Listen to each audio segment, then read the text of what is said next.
అందరికీ నమస్కారం. నా పేరు బుర్ర రమాదేవి.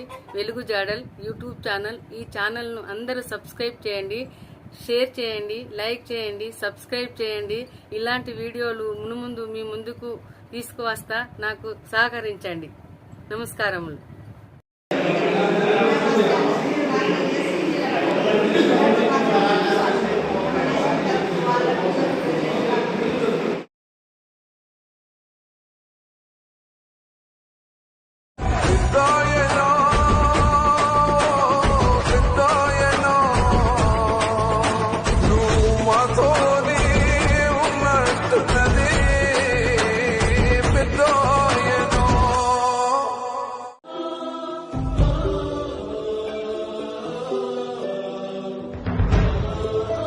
వ్యవసాయం పండుగ కావాలి అనే ఆలోచన చేసి వ్యవసాయదారుడు తాను దేహీ అని భిక్షమడిగే పరిస్థితి రానివ్వకూడదు.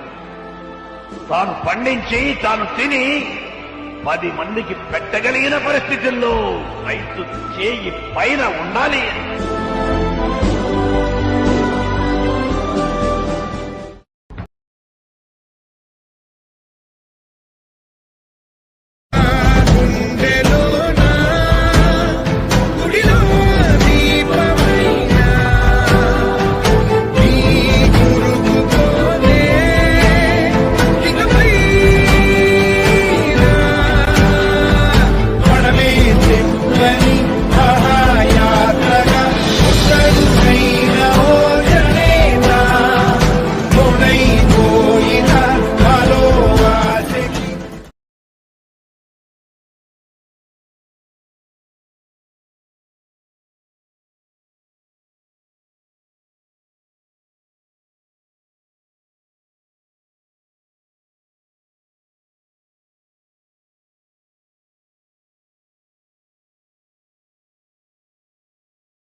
రాయలు పాలించిన ప్రాంతం, రతనాలు రాసులు పోసి వర్తకం జరిపిన సీమ, రతనాల సీమ రాయలసీమ.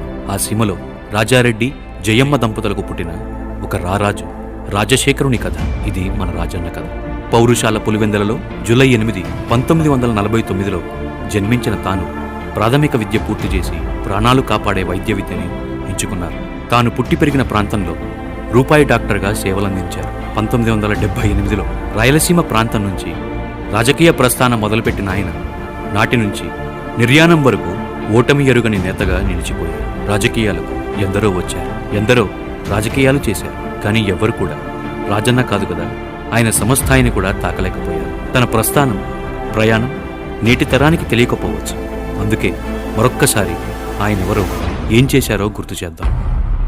ప్రపంచం, సమాజం నిరంతరం ఒక మనిషిని నిత్యం తలుస్తూ స్మరిస్తుందంటే ఆయన కీర్తి లేదా ఖ్యాతి అంత గొప్పదై ఉండాలి.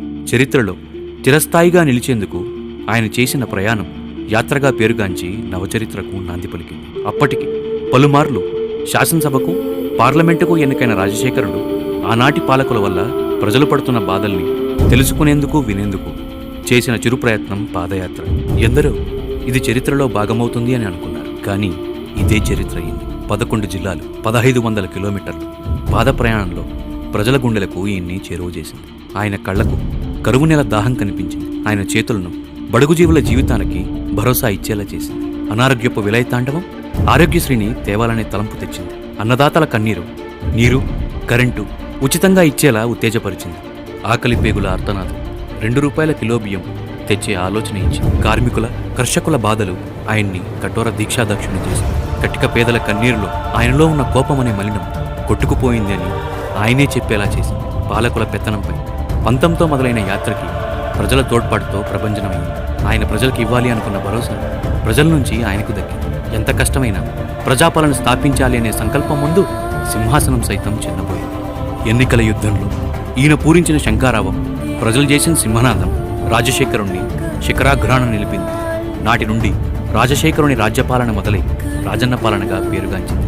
మాట తప్పని, మడిమ తిప్పని తన నైజం, ఇచ్చిన మాట, చేసిన వాగ్దానంలో భాగంగా మొదటి సంతకం అన్నదాతల కోసం చేసి అగ్రనేతగా నిలిపింది. ఆరోగ్యాన్ని నిలిపేందుకు ఆరోగ్యశ్రీ తెచ్చి అభినవ ధన్వంతుని చేసి కరువుతో కన్నీరు కార్చి దాహార్త భూమికి జలయజ్ఞంతో దాహం తీర్చి అఖండ ఖ్యాతిని భగీరథుడు అనే బిరుదుని ఇచ్చి ప్రజల ఆనందం రాజన్న రాజ్యపాలన అన్నీ సజావుగా సాగుతున్న కాలం అంతలో మళ్ళీ ఎన్నికలు వచ్చాయి. ఆయన్ని అగ్రస్థానాన్ని నిలిపిన జనాన్ని నమస్తే అక్క, నమస్తే చెల్లి, నమస్తే అన్న, నమస్తే తమ్ముడు అని పలకరించి మహామహులు కట్టిన కూటమిని నీలరాల్చింది. 2009లో జరిగిన ఎన్నికల్లో ప్రజలు మళ్లీ రాజన్నని ఎన్నుకుని పాలన పుచ్చుకున్నారు. తాను చేయగలిగిందంతా చేసి ప్రజలను మెప్పించిన రాజన్న 3 నెలల్లో ప్రజలతో ముఖాముఖిగా నేరుగా వారితోనే మాట్లాడడానికి రచ్చబండ అనే కార్యక్రమానికి శ్రీకారం చుట్టారు. అలా ప్రజల వద్దకు వెళ్ళాలి అని సంకల్పించిన ఆయన కాటు వేసిన ప్రళయకాలానికి విధివిక్రింతకి లొంగి ఆయన్ని విడిచారు. కానీ నేను మరోలో అనుకుంటాను, నిత్యం స్వార్థం నిండిన ఈ భౌతిక ప్రపంచంలో సేవకుడే నాయకుడు అవ్వటం ఇంద్రుడికి సైతం ఈర్ష తెప్పించింది. బహుశా స్వర్గంలోని రైతు సాయం కోరాడేమో, అక్కడ ప్రజలు ఆరోగ్యం బాలేదేమో, కరువున్న చోట నీటిని పాలించమని ఆయన్ని పిలిచారేమో, లేదా ఇంద్రుడి సభలో రాజసం తగ్గిందేమో.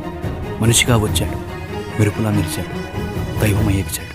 పల్లెల్లో రైతున్నంతకాలం, పొలంలో మట్టున్నంతకాలం, పేదోడి గుండె కొట్టుకున్నంతకాలం, ఇవన్నీ ఎందుకు? సూర్యచంద్రులు ఉన్నంతకాలం నువ్వు మా మధ్య మాలోనే ఉంటావు రాజన్న. అందుకే ఎవరు వైఎస్ఆర్ అమర్ రహే అనకండి. వర్ధిల్లాలి వైఎస్ఆర్, జిందాబాద్ వైఎస్ఆర్, వైఎస్ఆర్ లివ్స్.